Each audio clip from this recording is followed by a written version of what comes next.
सवाल है election. Election को उर्दू में क्या कहते हैं? इलेक्शन को उर्दू में क्या कहते हैं?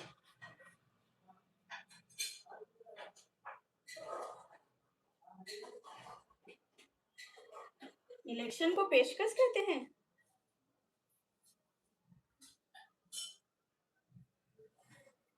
चुनाव तो कहते हैं हिंदी में, लेकिन मैं उर्दू में पूछ रही हूँ कि इलेक्शन को उर्दू में क्या कहेंगे?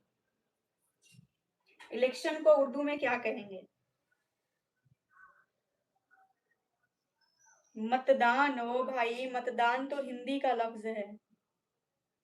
इंतखाबात, क्या बात है, इंतखाब नहीं इंतखाबात, इंतखाबात होगा।